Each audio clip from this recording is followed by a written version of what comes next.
ప్రారంభిస్తానండి. Thank you. Hari ఆ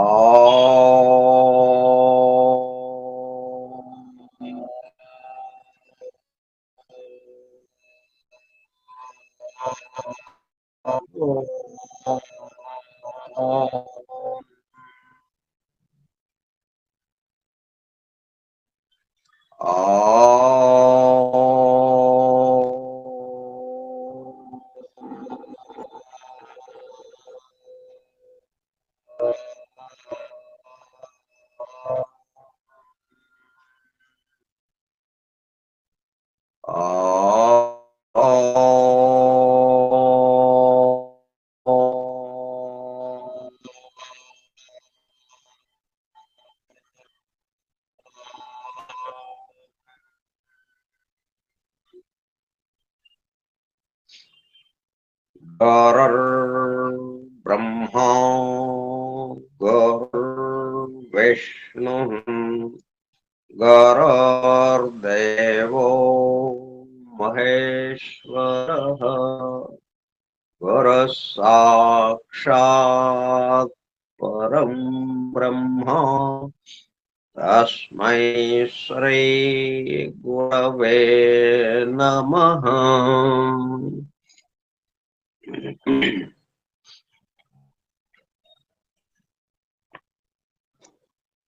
ఓం సహనావతు సహనౌ భునక్తు సహ వీర్యం కరవావహై తేజస్వినావధీతమస్తు మా విద్విషావహై. ఓం శాంతి శాంతి శాంతి.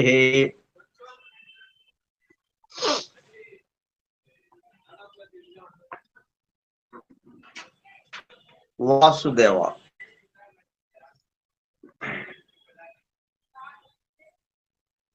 డాక్టర్ విలియం జి బ్రహ్మ్ ఆంగ్ల గ్రంథము the laws of scientific hand reading ఆధారముగా శిక్షణ తరగతులలో బోధింపబడిన అంశములు గ్రంథ రూపం ఇవ్వగా ఆ గ్రంథాన్ని అంటే హస్త సాముద్రిక తత్వశాస్త్ర స్వయంబోధిని గ్రంథాన్ని మనం అధ్యయనం చేసుకుంటున్నాం. ఆ అధ్యయన కార్యక్రమానికి అందరికీ స్వాగతం. సోదర బృందమునకు నమస్కారం.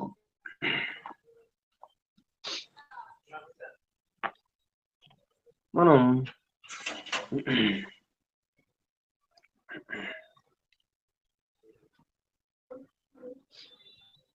ఎందుకు ఈ శాస్త్రాలను నేర్చుకుంటున్నాం? మనకి చాలా పనులు ఉన్నాయి. ఆ పనులు కాకుండా మళ్ళీ ఇదొకటి ఎందుకు మనకు అవసరమా ఇది అని అనిపించవచ్చు. ఎందుకంటే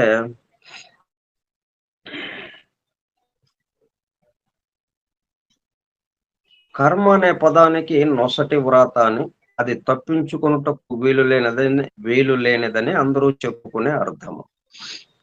వ్రాతను తప్పించుకోరాదు కానీ తుడిచివేయవచ్చు.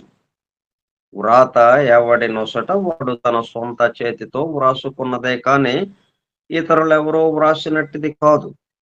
ఎందుకని ఇది నేను నాది నా కోసం అన్న భావంతో పనులని చేస్తున్నాం.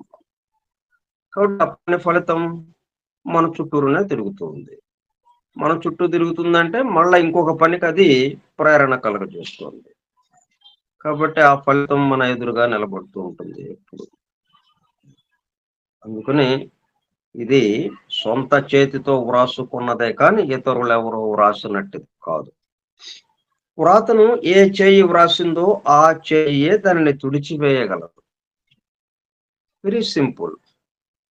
అంటే మనం చేస్తున్న పనులు ఎలా చేస్తున్నాం ఒక ప్రశ్న మనం వేసుకుంటే, అది మనం చుట్టూ ఉన్న వాళ్ళ కోసం చేస్తున్నాం. నేను ఇది ఇంత కష్టపడి వివరిస్తుంటే ఎవరికి వివరిస్తున్నాను? నాకు నేను వివరించుకోవట్లేదు. సరే, పనిలో పనిగా నేను కూడా వింటున్నాను. కానీ నా చుట్టూ ఉన్న వాళ్ళకి వివరిస్తున్నాను ఇది. ఎవ్వరమైనా గాని ఏ పని చేసినా చుట్టూ ఉన్న వాళ్ళకి తప్ప తనకి అన్నది లేదు. మనం పళ్ళు తోముకుంటున్నాం. అది నా పని కదా అని అనుకోవచ్చు. అదే మన దేహానికి చేస్తున్నాం అది. మనం ఉపయోగించుకుంటున్నటువంటి ఆ పనిముట్టుని మనం జాగ్రత్తగా ఉపయోగించుకోవడానికి వీలుగా ఉండేటట్టుగా నేను శుభ్రం చేసుకుంటున్నాం. మనం మరింత మందికి ఉపయోగపడటానికి కోసమే. చుట్టూ ఉన్న వారి కోసం మనం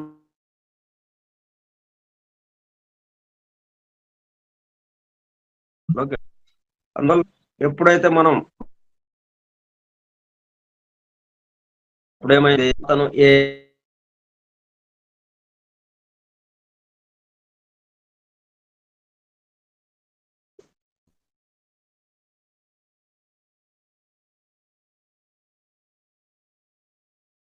వినపట్టలేదండి.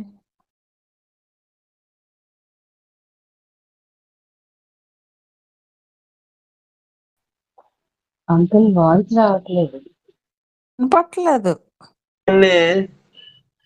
ఏమి రాసిందో మనం తెలుసుకోకుండా దాన్ని తుడిచివేయలేం మనం. ఒకవేళ తుడిచివేసిన అది మనల్ని వెంటాడుతూనే ఉంటుంది.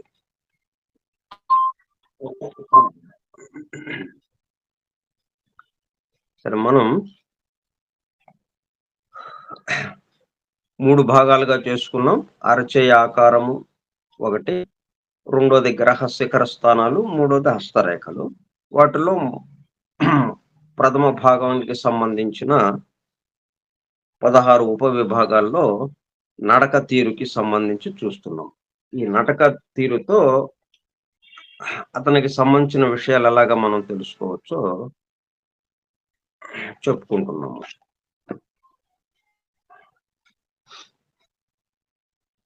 వ్రేళ్ళు అంటే ఈ చేతి వ్రేళ్ళు ఎట్లాగా ఉంటుందో ఒక్కొక్కసారి పూర్తిగా చాపడం, సగం మూయటం, గుప్పిటం మూయటం, ఇట్లా 3 పద్ధతుల్లో ఉంటాయి. పూర్తిగా చాపినప్పుడు ఏమవుతుంది అంటే మైండ్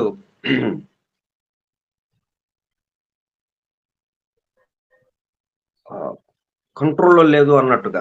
ఇప్పుడు మనం కొంచెం మెంటల్‌గా అంటే మానసికంగా సరిగా లేని వాళ్ళు, కొంచెం భయం లేకపోతే కొంచెం పిచ్చికి సంబంధించిన విషయంగా ఉన్నవాళ్ళు, ఎమోషనల్‌గా బాగా డిస్టర్బ్ అయి ఉన్నవాళ్ళు, అంటే మానసిక ఆరోగ్యం సరిగా లేని వాళ్ళు. వాళ్ళకి వాళ్ళ చేతులు పరిశీలిస్తే ఆ వ్రేళ్ళని పూర్తిగా చాపి ఉంచుతారు. వ్రేళ్ళని లోపలికి వంచడం అనేది ఉండదు. అంటే పూర్తిగా ఆ మనసుని ఒక క్రమ పద్ధతిలో ఉపయోగించడం అనేది కాకుండా అంటే గుర్రాన్ని వదిలేసినట్టు అయిపోతుందనమాట. ఇక దాని ఇష్టం వచ్చినట్టు అది వెళ్ళిపోతూ ఉంటుంది. దాన్ని నియంత్రించడం అనేది లేదిక. గుర్రం మీద ప్రయాణిస్తున్నాం. గుర్రం మీద ప్రయాణించేటప్పుడు మనం ఆ తాడుతో జాగ్రత్తగా పట్టుకొని ఎటువైపుకి తీసుకువెళ్ళాలి, ఎంత వేగంతో వెళ్ళాలి, ఎప్పుడు వేగంతో వెళ్ళాలి, ఎప్పుడు నెమ్మదిగా వెళ్ళాలి, ఆ నియంత్రణ మొత్తం మన చేతుల్లో ఉంటుంది. దాన్ని బట్టి మనకు వీలుగా చక్కగా మనకు అనుకూలంగా ప్రయాణం చేయడానికి వీలవుతుంది. కానీ ఇప్పుడేంటది ఆ గుర్రాన్ని వదిలేసినట్టు అయిపోతుంది. ఇక దాని ఇష్టం. దానికి తోస్తే వేగంగా పరిగెడుతుంది, లేకపోతే నెమ్మదిగా వెళ్తుంది, లేకపోతే ఒక పక్కకి వెళ్తుంది. మనకి అక్కర్లేని దానికి సంబంధించిన పక్కకి వెళ్ళిపోతుంటుంది. ఇట్లా ఆ విధంగా ఈ మనస్సు ఏం చేస్తుందంటే పూర్తిగా మన యొక్క నియంత్రణలోకి లేదు. అంటే మన నియంత్రణ అంటే మన అంటున్నాం మనం, అది దేహాత్మకి సంబంధించిన, అది గుర్తుపెట్టుకోవాలి మనం. ఈ దేహాత్మ యొక్క నియంత్రణలో నేను అంటే ఇప్పుడు మనకేంటి, ఈ దేహానికి పరిమితమై ఉన్నాం మనం. అందువల్ల ఈ దేహము అంటే ఈ దేహాత్మ, ఈ దేహాత్మ యొక్క అధీనంలో ఈ దేహం ఉంటుంది. కానీ ఇప్పుడేంటి, ఈ దేహము, మనస్సు అన్ని కూడా దేహాత్మ యొక్క అధీనంలో ఉన్నాడు. ఇప్పుడేమైంది, మనసు దేహాత్మ యొక్క అధీనంలో లేదు. అందువల్ల ఏమైంది, ఇక పూర్తిగా వ్రేళ్లు జారవిడిచినట్టు అయిపోయింది. వాళ్ళు ఎలా ప్రవర్తిస్తారో మనకు తెలియదు అన్నట్టుగా ఉంటుంది.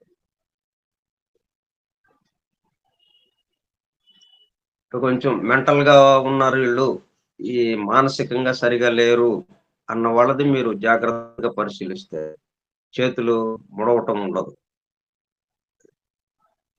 తర్వాత కొంచెం ముడిచారు, సగం ముగటం అంటే అండర్ కంట్రోల్ అనేది. అంటే వేళ్ళని అలాగా ముడవగలుగుతున్నారంటే మనసు యొక్క ఆధిపత్యంతో ఇదంతా జరుగుతుంది. కాబట్టి మనసు నుంచి ఆజ్ఞలు బ్రెయిన్ ద్వారా ఆ నరాల నుంచి చేతుల్లో ఉన్న చేయి ఆ చేతిలోకి రావడంతో చెయ్యి అలాగా వ్యవహరిస్తుంది. కాబట్టి ఎమోషన్స్ కానీ ఇవన్నీ కూడా అండర్ కంట్రోల్ అన్నమాట. అంటే చుట్టూ ఉన్న వాతావరణానికి, పరిసరాలకి ఎలాగా స్పందించడం అనేది చాలా జాగ్రత్తగా స్పందించడం ఉంటుంది. గుప్పెట మూయటం అంటే పూర్తిగా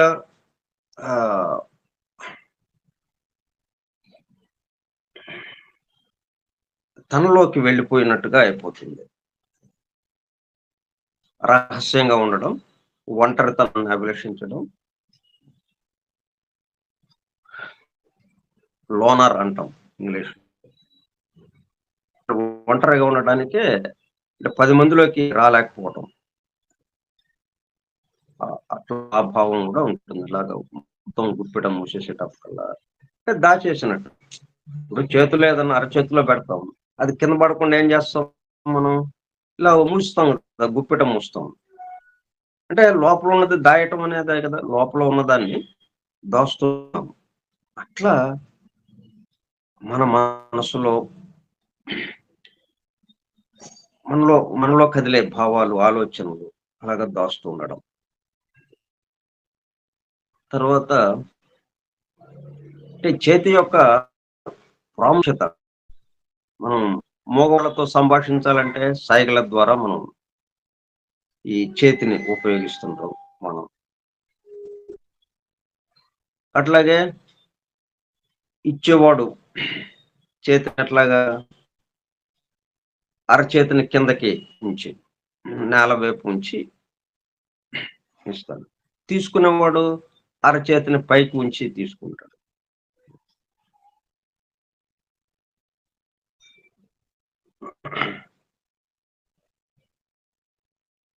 అలాగే నమస్కారం పెట్టడానికి, షేక్ హ్యాండ్ ఇవ్వడానికి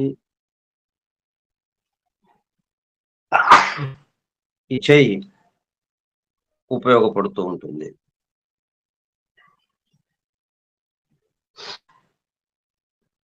తర్వాత బొటన వేలు ఒకటి, ఇది బొటన వేలు ఏం తెలియజేస్తుందంటే దృఢ సంకల్పం, పట్టుదల అంటే విల్ పవర్ ని, అలాగే తర్కంలో నిపుణతని, ఇంటెలిజెన్స్ ని, అంటే లాజిక్, విల్ అండ్ లాజిక్, ఈ రెండు విషయాల్ని బొటన వేలు సూచిస్తూ ఉంటుంది. ఈ బొటన వేలు ఎలా పెట్టుతున్నాడు, ఈ చేయి ఊపేటప్పుడు, ఈ నడిచేటప్పుడు ఈ బొటన వేలుని ఎలా ఉంచుతున్నాడు, దాన్ని బట్టి అతని యొక్క ఆలోచన మనం చెప్పచ్చు, అతని స్వభావాన్ని, అతని గురించి కొంత విషయం మనకు అవగతం అవుతుంటుంది.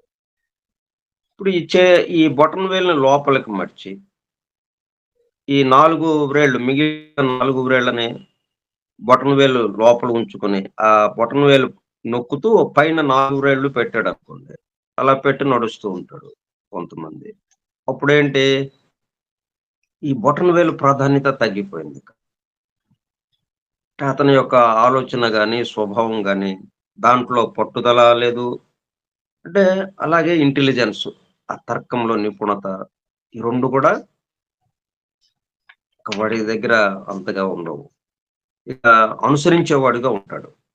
ఎవరన్నా చెప్తే దాన్ని సరే అని చెప్పి తల ఊపుతూ అనుసరించేవాడిగా ఉంటాడు. అట్లా గాకుండా కొంతమంది బొటన వేలుని పైన బెట్టి, ఈ 4 వేళ్ళని నొక్కి, లోపలికి నొక్కి, అరచేతి వైపుకి నొక్కి, బొటన వేలు పైనుంచి నడుస్తున్నాడనుకోండి. అంటే ఇది ప్రాముఖ్యత వహిస్తోంది బొటన వేలు. అంటే ఈ పట్టుదల, ఆ తర్కంలో నిపుణత ఇవి బాగా పనిచేస్తున్నాయి అతనిలో. అంటే స్వతంత్రంగా ఆలోచించడం,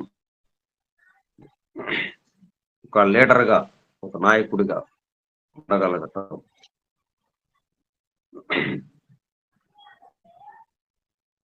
తనని అనుసరించేటట్టుగా చేయటం ఇలాగా ఉంటుంది. ఇట్లా మనం జాగ్రత్తగా పరిశీలిస్తుంటే ఈ వ్రేళ్ళు ఎట్లా ఉంచాడు?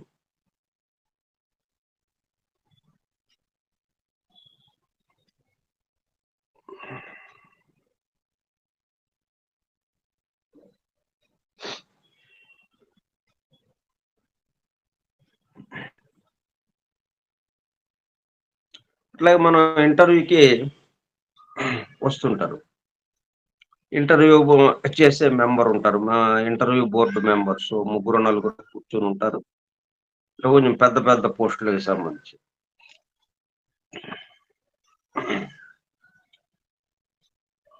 అప్పుడు ఆ బయట నుంచి వీళ్ళ దగ్గరికి నడిచి వచ్చే తీరును బట్టి మనం అతను అంచనా వేయొచ్చు. ఈ ఉద్యోగానికి అతను పనికొస్తాడా లేదా? అన్న విషయం మనకి చాలా వరకు నిర్ధారణ చేసుకోవచ్చు మనం. ఇది అట్లా ఉపయోగపడుతుంది మనకి. ఈ హస్త సాముద్రికము ఆ విధంగా ఉపయోగపడుతుంది మనకి అక్కడ.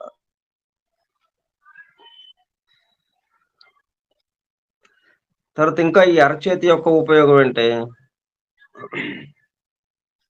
మనం అరచేతిలో అనేక శరీర భాగాలు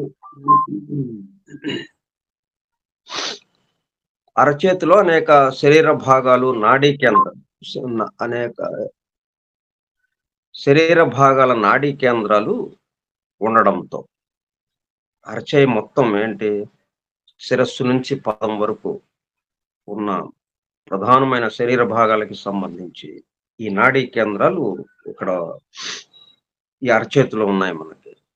వాటిని ఒత్తడం ద్వారా ఆయా శరీర భాగాలు పనితీరును మనం మెరుగుపరుచుకోవడానికి ఉపయోగించుకోవచ్చు దాన్ని. అట్లాగే ఆక్యుప్రెషర్, ప్రాణిక్ హీలింగ్ వీటిల్లో కూడా ఈ చేయి యొక్క ఉపయోగం ఎంతో ఉంది. అట్లాగే ముద్రలు అంటే జ్ఞానం, ఎందుకంటే ఇవి పంచభూతాలను తెలియజేస్తుంది. ఇది ఈ 4 వ్రేళ్ళు, బొటన వ్రేళ్ళు ఈ 5 పంచభూతాలను తెలియజేస్తుంది. ఆకాశము, వాయువు, అగ్ని, జలము, పృథివీ. అట్లా ఒకదాన్ని ఒకటి కలిపేటప్పుడు కల్లా బొటన వేలుతో ఈ వేళల్లో ఒక వేలుని కలిపినప్పుడు ఆ 2 కలిసిపోయి ఆ 2 భూతాలకి సంబంధించి ఒక అద్భుతమైన శక్తి తయారవుతుంది. అది మనలో ఉన్న ఎగుడు దిగులను సరిచేయటానికి ఉపయోగపడుతుంది. ఇట్లా మనం ముందు నడక తీరుతోనే చాలా వరకు ఆ వ్యక్తి గురించిన విషయం మనం అర్థం చేసుకోవటానికి ఉపయోగపడుతుంది. సరే, దీంతో మనం నడక తీరు గురించి 15 మంది వ్యక్తుల్ని కలుసుకున్నాం మనం. అట్లాగే ఇంకా మిగతా వివరాలు చెప్పుకున్నాం. తదుపరి హ్యాండ్ రీడింగ్ కావాల్సిన కొన్ని సూచనలు. అంటే బుక్ రీడింగ్ లాగానే హ్యాండ్ రీడింగ్. మనం గ్రంథాన్ని చదువుతున్నాం, అట్లాగే హ్యాండ్ రీడింగ్, చేతిని చదవటం. అంటే ఎదురుగా ఆ వ్యక్తి యొక్క గ్రంథం. మనందరికీ ఒక్కొక్కడికి ఒక్క గ్రంథం, ఒక్కొక్క పుస్తకం. మన చరిత్ర, మన జీవిత చరిత్ర, పాస్ట్ ఏం జరిగింది, ప్రజెంట్ ఏం జరుగుతుంది, ఫ్యూచర్ ఏం జరగబోతోంది. అంటే మనం ఏంటి, ఖనిజ వర్గం నుంచి బయలుదేరాం.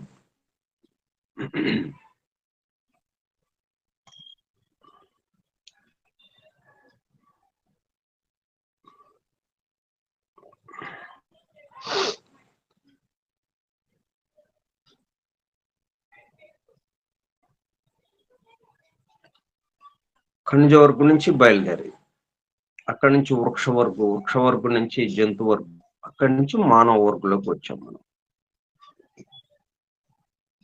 ఈ మొత్తం విషయం అంతా ఈ అరచేతుల్లో ఇమిడి ఉంది.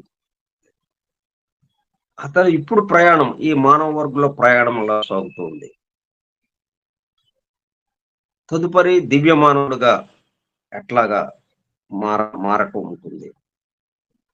ఈ విషయాలు మొత్తం అంటే మనం అణువు ఈ ఏకత్వం నుంచి అనేకత్వంలోకి అవడం మొదలుపెట్టి డిసెండింగ్ ఆర్క్, అసెండింగ్ ఆర్క్ రెండు ఉన్నాయి కదా మనకి.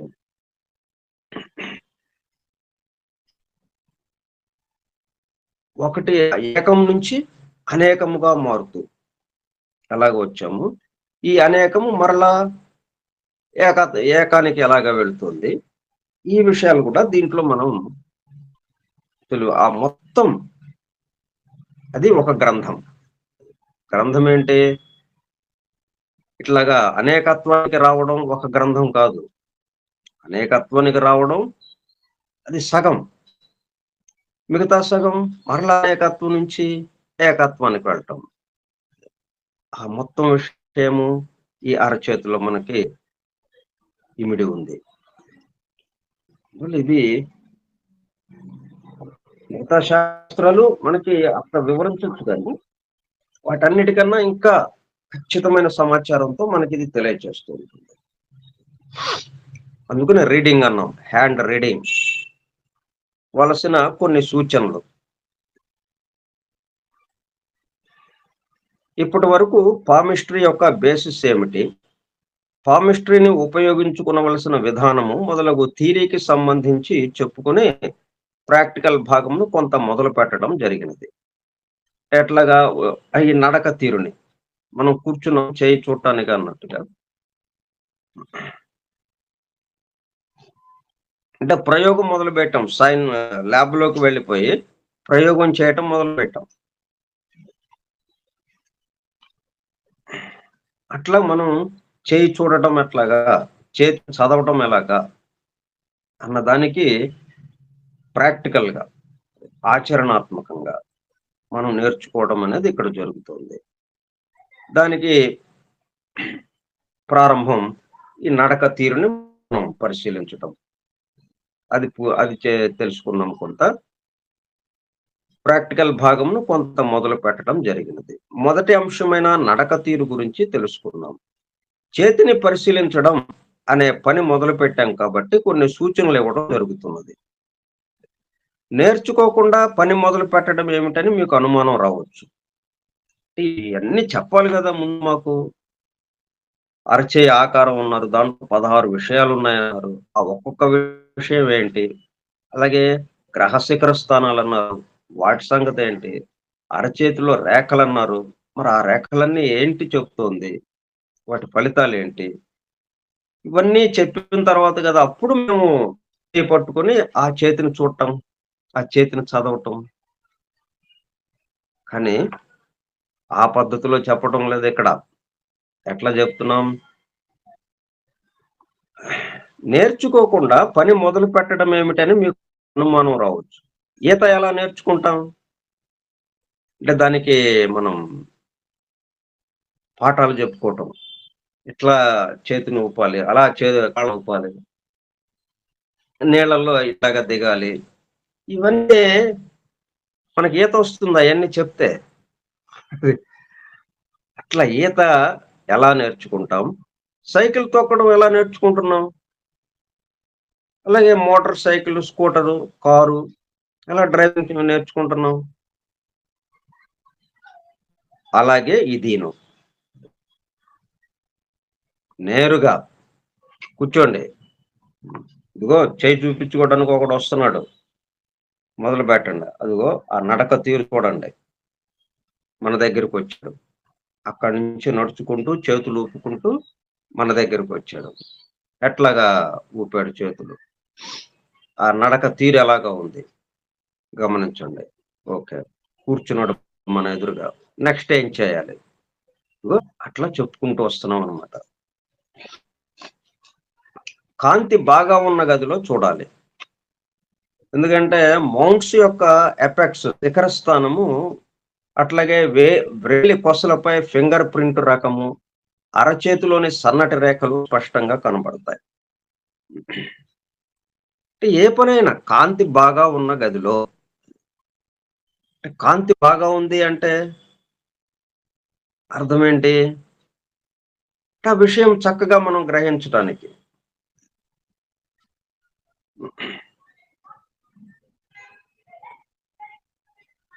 కానీ దేనికైనా అది పనికొస్తుంది, కాంతి బాగా ఉన్నా. అందుకే మనం ఇనిషియేషన్ ఎక్కడ తీసుకుంటున్నాం, ప్రథమ ఉపదేశ దీక్ష ఎక్కడ ఇస్తున్నారు మనకి, మిట్ట మధ్యాహ్నం. పూర్తి సూర్యుడి యొక్క పూర్తి వెలుగులో మనకి ఉపదేశ దీక్ష ఇవ్వడం జరుగుతుంది. ఇట్లా ఏ పనైనా కానీ కాంతి బాగా ఉన్న గదిలో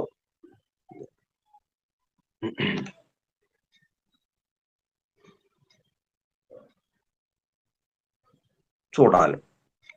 మౌంట్స్ యొక్క ఎపెక్స్, శిఖర స్థానము, వ్రేలి కొసలపై ఫింగర్ ప్రింట్ రకము, అరచేతిలోని సన్నటి రేఖలు స్పష్టముగా కనబడతాయి. 2 అరచేతుల ప్రింట్స్ ను తెల్ల కాగితముపై తీసుకోవాలి.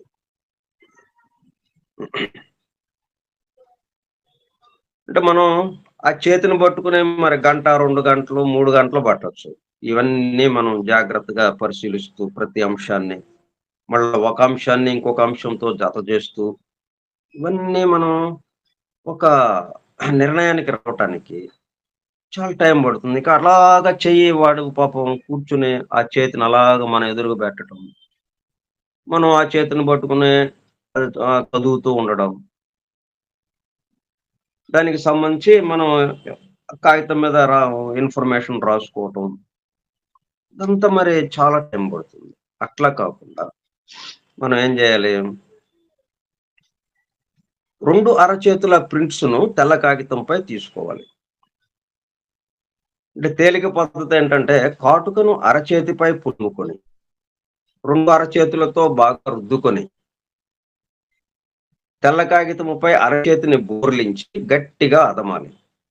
ఈ విధంగా కుడి చేయి, ఎడమ చేయి ప్రింట్స్ ను తీసుకుని సిద్ధం చేసుకుని అరచేతులను చూస్తూ పరిశీలించవలసిన 16 అంశములను పరిశీలించి నోట్ చేసుకుని వీటితో హ్యాండ్ ప్రింట్స్ ను జత చేసి పరిశీలించిన తరువాత ఫలితములను వ్రాసుకునవలెను.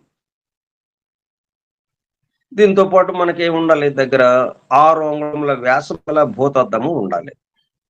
అంటే సన్నటి రేఖలను కూడా చూడడానికి వీలవుతుంది.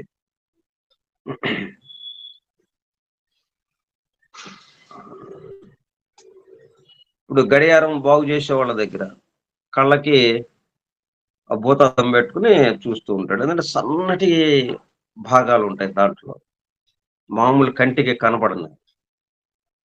అప్పుడు మరి అందువల్ల ఈ రేఖలు కూడా మనకి స్పష్టంగా కనపడడానికి. ఎందుకంటే రేఖల మధ్యలో మళ్ళీ ఐలాండ్స్ అని ఇలాగా రకరకాలైన విషయాలు వస్తాయి. ఆ బ్రేక్ ఇవ్వటం, మామూలుగా చూస్తుంటే రేఖ కంటిన్యూగా ఉన్నట్టు అనిపిస్తుంది మనకి. కానీ కొంచెం జాగ్రత్తగా ఈ భూతద్దంతో చూసినప్పుడు ఏమవుతుంది, మధ్యలో కట్ అయినట్టు ఉంటుంది ఆ రేఖ, మధ్యలో ఐలాండ్ ఉంటుంది. ఇట్లా రకరకాలుగా ఉంటాయి. అవన్నీ మామూలు కంటే కనపడవు మనకి. అందువల్ల భూతద్దం మనకి తప్పనిసరిగా ఉండాలి మన దగ్గర. అంటే ఏంటన్నమాట? మనం ఉన్నదాన్ని ఉన్నదేంటి? వామన రూపం. దేని యొక్క వామన రూపం? బృహత్తర రూపంగా ఉన్న ఈ సమస్త సృష్టి యొక్క వామన రూపం అది. మనం బృహత్తర రూపాన్ని దర్శించడానికి ప్రయత్నం చేస్తున్నాం. కాబట్టి మనకి భూతద్దం ఉన్నదాన్ని పెద్దది చేయటం. ఉన్నదాన్ని పెద్దది చేసేటప్పుడల్లా దాంట్లో వివరాలు పూర్తిగా మనకి అవగతం అవుతాయి. ఇప్పుడు ఎందుకని మనకి అవగతం అవడం లేదంటే, మొత్తం కలిసిపోయి చిన్నదిగా కనిపిస్తుంది. లోపల ఎన్నో ఉన్నాయి దాంట్లో. కానీ పైన ఏదో చిన్నదిగా ఉన్నదాన్ని చూసి దాని వరకే మనం ముందుకు వెళ్తూ ఉన్నాం. దాని వరకే మనం ఒక నిర్ణయం తీసుకుని. ఇప్పుడు పెద్దదిగా చేసేటప్పుడు కల్లా మొత్తం దర్శనమిస్తుంది. దాంట్లో ఉన్నటువంటి ఏవేవైతే ఉన్నాయో అవన్నీ. అంతకుముందు వామన రూపం ఉన్నప్పుడు అవి మనకు కనపడలేదు. అందుకని మనం అంటే బృహత్తర రూపంగా అనేటప్పుడు కల్లా ఏమైంది? ఈ సృష్టి అంతా ఏదైతే ఉందో అది ఈ వామన రూపంలో ఉంది అన్న విషయం మనకు అర్థమవుతుంది. అట్లాగే ఈ రేఖల్లో ఉన్నటువంటివి, ఈ అరచేతిలో ఉన్నటువంటివి, మన కంటికి కనపడకుండా రేఖలు గాని, చుక్కలు లాంటివి గాని అవి ఉండొచ్చు. భూతద్దంతో చూసినప్పుడు అవన్నీ చక్కగా కనిపిస్తుంటాయి.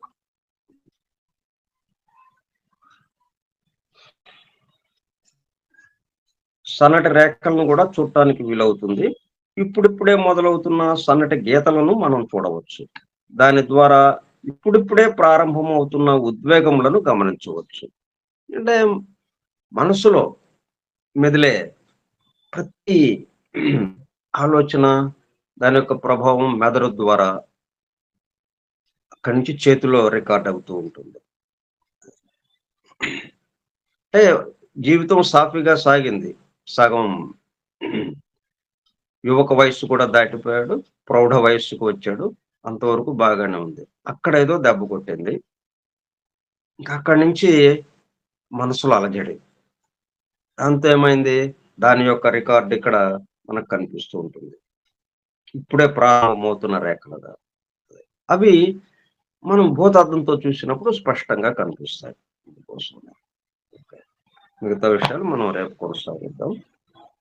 స్వస్తి ప్రజాభ్యః పరిపాలయంతాం న్యాయేణ మార్గేణ మహీం మహిషాః గోబ్రాహ్మణేభ్యః శుభమస్తు నిత్యం. లోకాః సమస్తాః సుఖినో భవంతు. లోకాః సమస్తాః సుఖినో భవంతు. లోకాః సమస్తాః సుఖినో భవంతు. ఓం శాంతి శాంతి శాంతిః. వాసుదేవ. వాసుదేవ.